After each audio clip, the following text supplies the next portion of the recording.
afternoon. This is Deborah A. Wright, a.k.a. Lady Parablist, and I am here at KAZ Radio TV Cleveland for another episode of Just Telling My Stories. I am pumped up and super excited today because a lot of great things are happening amidst all of the trials of coronavirus and all those kind of things, because I am excited for another year of life. In 2 days I'll have a birthday, and there were times where I didn't know if I'd see it to this point. So I am just grateful to be alive, grateful to be chosen by God, grateful just to be here. And I wanted to share some special things with you today. I have some stories from two of my books, and I want to talk about life and enduring the hard times and enjoying the good times. I'm so thankful that the weather is nice and we have been so blessed. And amidst all the death and the discouraging things, God is still God. God is still good. Sometime back I wrote, I'm a publisher, and I put together a collection of stories for women, because women go through different things and different situations, and we usually all understand and we have sympathy and empathy for what a woman is going through, because we've been through something like that, or our sisters or our parents or aunts or whatever. And so women have a special kind of bond in a relationship when it comes to sharing our stories. So the title of that book is Collard Greens and Peaches. It may sound kind of strange, but collard greens are strong and sturdy, not necessarily fancy or anything, but they're nutritious for you and they're good for you, and they help you get your strength and vitality. Sometimes in life we have to be strong like that. We have to endure our storms. We have to endure our hard times. We have to endure our stormy nights. We have to endure our dark days. But God has given us the strength to be strong, like collard greens, and full of energy and vitality. Also, peaches are delightful and sweet. A woman can go between the two of them, even in the same day, same hour. So as women, we shared our stories, and it was stories of strength and hope for women. Today, in the mood that I'm in and the things that are going on, I just wanted to share some of those stories because I've gone through. And I also want to share stories of my cancer journey, which continues to be a journey. But you know what? Life continues to be a journey. Sometimes we think we go through something, and when the Lord told me to write the book about my cancer journey, during my initial chemo and the initial hospital stay, I started writing, and it's called Bald, Blessed and Loved Divinely. I thought, that when the cancer went away the first time, that was it. But they had warned me in the beginning that it was a very unique type of cancer that was very sneaky and could pop back up at any time.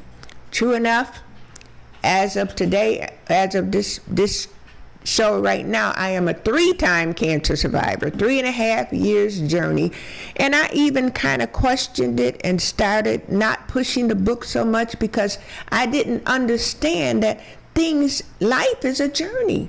Things don't happen and just stop. Sometimes they do, but sometimes there's other situations and other trials and other tribulations that you have to go through.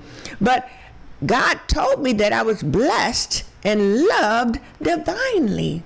I am healed. I'm walking out my healing every day. And I look at it, how many people have passed with the coronavirus that didn't have cancer. So all of us can do is take life one day at a time. And since we're taking it one day at a time, enjoy it, because there's a lot to enjoy in life. The last year, I've been through more than I've been through in 62 years. I've always been a very healthy person, never had surgeries or anything like that. But God allowed those things to come into my life. And I just realized that there was a purpose for it. A purpose. A purpose for the pain, a purpose for the uncertainty, a purpose for the cancer and the treatment and all of that. I just realized that at my age, I was pregnant. not with a baby, thank God, but I was pregnant with a purpose. The cancer was just like the labor pains, and I had the nausea of a regular pregnancy, and I had the uncomfortable, I had the uneasiness. But at the time and at the appointed time, God birthed through a new ministry. A ministry for women, a ministry of hurting women. I'm not exactly sure if that same ministry would have come through the same way had I not gone through the other situations. But even through the chemo and the radiation and the immunotherapy, I was still and always and still am blessed and loved divinely. The ministry that God gave me was a ministry for women in transition, and for 20 years I have dreamed of doing something like that, having housing for people, or more importantly, keeping them to be able to stay in the housing that they're in and not lose their houses, or not have 5 children sitting in a home with no lights or no food or anything. Because as an evangelist, I have a heart, and we all should have a heart, that we could help people. Not necessarily just people that in our family or our friends or whatever, but help people. And one of the greatest ways you can help people is to show them the love of Jesus Christ. In the Word, he said, I was hungry, but you didn't feed me. I was in prison, and you didn't visit me. And I had all of these different things that we sometimes look out for me and mine. And that's why I thought about this book. We started the ministry, and it's called My Sister's Purse. We will be having our grand opening celebration, either depending on the COVID, online or at my office suite or whatever. But we have already began helping people. We have a lady that was a cancer survivor that was in a hotel, and we've been working with her diligently to find housing and get a car and jobs, and God is lining things up for her.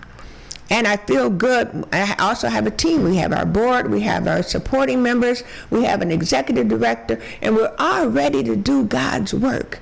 A few weeks ago, I was feeling kind of out of sorts because the church doors are closed, and the work that I normally did in the church, it just seemed like I wasn't doing anything. But God has many ways to use the gifts that he has given us. And so I thought about the stories in the collard greens and peaches story. And there was one particular author, there's like 21 different authors, but there was one particular author, and her name is Charmaine Person, and she submitted a couple of stories, and I just decided I wanted to share a couple of them with you. Like I said, this book is about stories of strength and hope for women. Women have a lot of strength in adversity, but we, with the organization, want to give them hope and help them keep up their strength.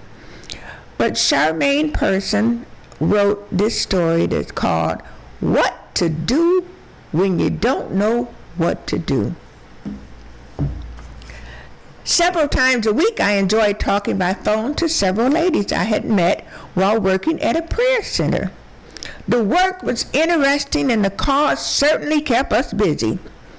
We were told after working there 3 years that the prayer center would no longer be staffed by salaried employees, but that we would be replaced with volunteers.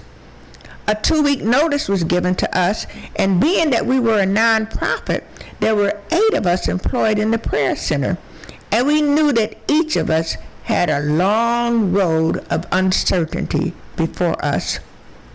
Within a year, 1 lady went home to be with the Lord. 6 of the ladies returned to their hometowns in various cities, and 2 moved to Georgia, where they had family. The 8th lady was me, and I stayed put where I was. My son returned from Seattle, where he had lived for 4 years after leaving Hawaii. He had lived in Hawaii for 5 years following his military service. The struggle for all of us was real. I mean real.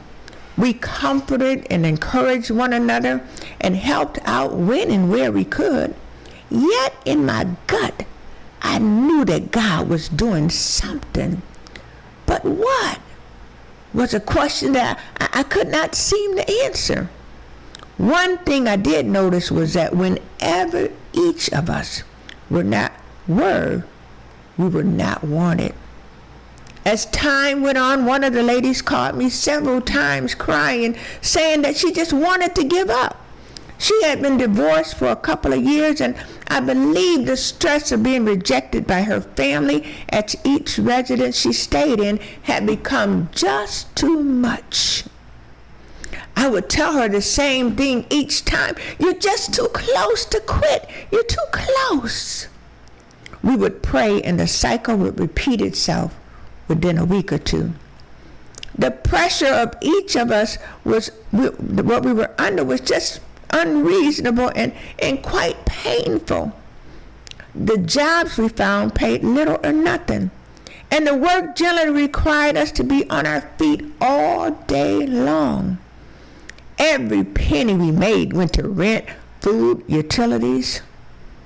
Outside of our now circle of 7, no one understood us. No one understood what we were going through. Yet we continued to proclaim God's goodness and faithfulness. 7 years of moving around from place to place, from one family member to another, or renting a room in someone's house, living with people that did not like us, and they let us know how they felt with a quickness. Still, I knew deep down inside that God was doing something through each of us. One morning it hit me like a bolt of lightning. God had us in training, preparing us for winning souls through our work in the ministry. When the training was completed, according to what God had for us to do, we were released. First stop, salvation. We offered salvation to our family members. This made sense given the unkind and unfriendly spirits we encountered whenever around them. I told the ladies this, and we began praying for all of our unsaved family members to be offered and accept salvation. If not by us, then through whomever God placed along their path. Scripture says, believe in the Lord Jesus Christ, and you will be saved, you and your household. Remember the lady that would call me crying and about to give up? Well, out of the blue, her ex-husband called her, and 2 conversations, and he wanted his wife back. That was the very last thing she expected him to say. Since her birthday was a few days away, her thought that he was calling to wish her a happy birthday. But not so. They agreed to meet midway where she lived and ride together to the new home he had purchased. What a blessing. No more living in uncertainty and no more financial struggles. One lady got married for the first time. Another moved back to Georgia into a very nice and cozy 3-bedroom home. No more apartments for her. 3 of the ladies decided to stay in the area of their family members, but had residences of their own. These things happened for them only after they prayed earnestly for their unsaved family members. As for me, I have been placed around several unsaved people. So I am doing what I know to do, which is praying for their salvation. Yet part of my assignment was to make sure that the others made it through.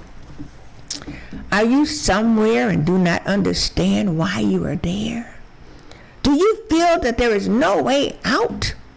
Pray for everyone in your residence, especially the ones that give you a hard time. Also, pray over your community daily.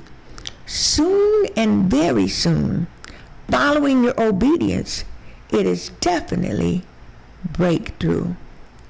You see, this book is full of stories of women that have gone through various situations.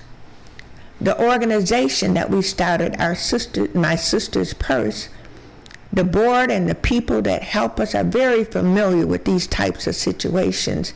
And we want to be able to help people. It's a bad feeling to have people or sleeping in their cars with winter coming, or how dangerous it is. It's a bad feeling for children to have to live in and out of bad hotels. It's a bad feeling being a mother and not knowing where you can provide for your children. So I thank God for the baby ministry that He's birthed on the inside of me, that it is coming, that it has come out, and that it's coming into fruition.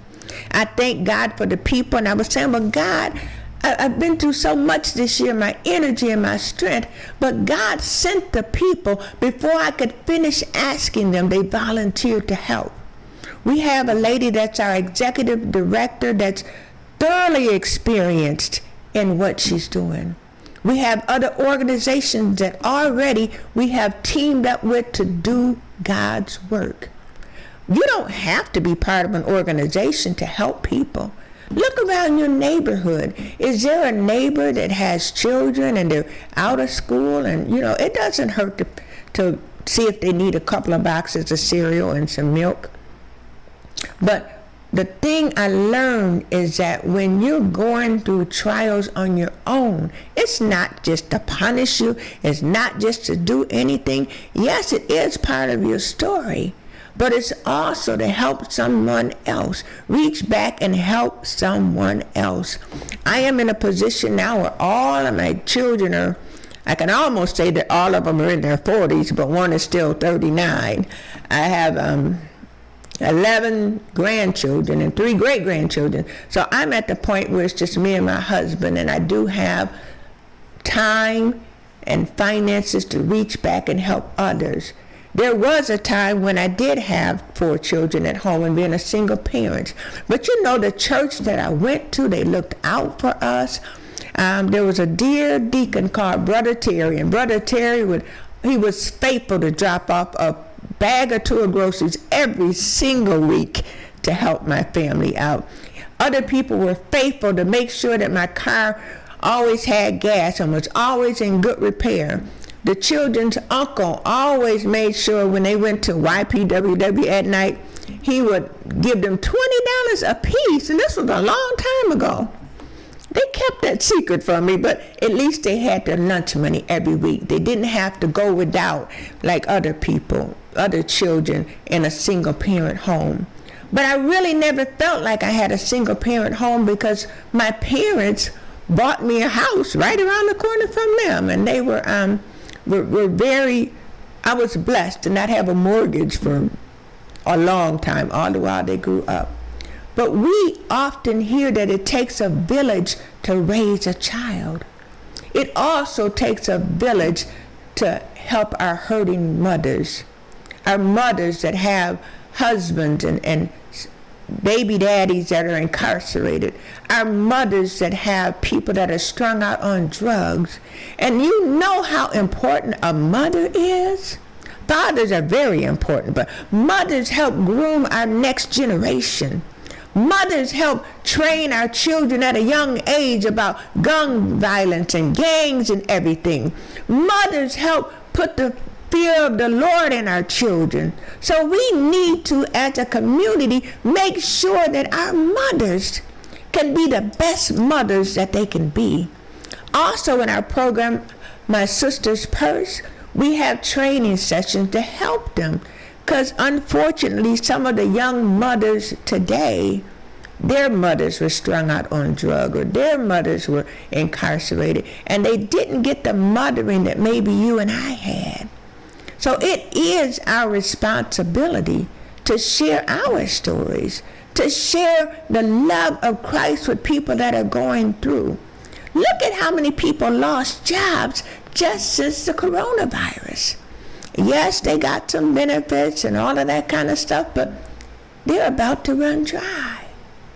They're about to not be available for them. And another reason we started My Sister's Purse, because a lot of the organizations have so many strings attached to them. The young lady that we're helping, because she chose to not have her kids in a hotel with her, she wasn't available for any benefits. She, as a good mother, chose to struggle and fight that fight and not have that as a memory of theirs. But yet she couldn't get benefits because they weren't in the hotel with her. She had to go in and clean it up herself. People are suffering. People are going through. And this is the season for us to help. The church doors are closed, a lot of them. Our church has a food bank, but if the doors are closed, the food just sits there, or they didn't get it replenished. So we are looking for volunteers that would like to be a part of My Sister's Purse. We are officially opening September 1st, and my birthday is August 30th, so that's my birthday present to myself. Getting something that God gave me up and running for this next season of my life. Yes, I still have some issues with a cancer that likes to continue to come back. But at the present time, it's just dormant. It's visible to them on their x-ray machines or whatever, but it's not doing anything. It's not bothering anything. It's not causing any havoc because I pleaded the blood of Jesus to encapsulate and circle that little spot so that it can't move, it can't spread, it can't do anything but disappear. It'll disappear when God allows it to disappear. But in the meantime, I am still blessed and loved divinely. And I am still capable of doing mighty exploits for the kingdom. It doesn't matter, I'll be 63 years old on Sunday, but Moses was 80. You're not too old. God still has things that you can do. God is still writing your story. You still have the breath to tell your story. And you didn't go through your story just for the sake of going through a story to suffer. You went through your story so that somebody that's in a current situation, you can encourage them. You can give them strength. You can give them hope, because if God did it for me, surely he can do it for you. And a lot of times people that are going through, I don't know whether it's because of embarrassment or humiliation, they don't always turn to their family members. A lot of people homeless, I've been watching a lot of homeless documentaries, and they have family, they have children, but as humans, sometimes pride keeps us from asking those people for help. Maybe because it's, they're struggling on their own, or whatever the situation, or you're the mom and you're supposed to be doing better than that. So we need organizations such as My Sister's Purse that can have a listening ear, that can have a shoulder to cry on, that can not have all of that red tape, because yes, we will apply for grants and that kind of thing, but you know where our funding is going to come from? It's going to come from sisters' purses. It's going to come from donation from women and men just like you that'll make a monthly commitment to say, I can give $25, I can give $10, or I can give $5, or I can give $500. All those money, all of that change from all of those different purses can help feed people, can help even get cars donated to people. But we are responsible. We are our brother's keeper. We are our sister's keeper. We do have a Cash App, but like we said, we'll be officially opening September 1st. But our Cash App is $ My Sister's Purse. If you would like to make a donation. So far, our board has put up the funding to help the few people that we have helped already. Our executive director, I was telling her that we don't really start to September 1st. She said, but she's homeless now. So I thank God so much has happened towards helping this young lady out, and she has agreed that when she's in her own home in a few weeks, when she's driving her own car, that she's going to reach back and help. In this other book, Blessed and Loved Divinely, which is my cancer journey, there's a poem I wrote called Through the Test.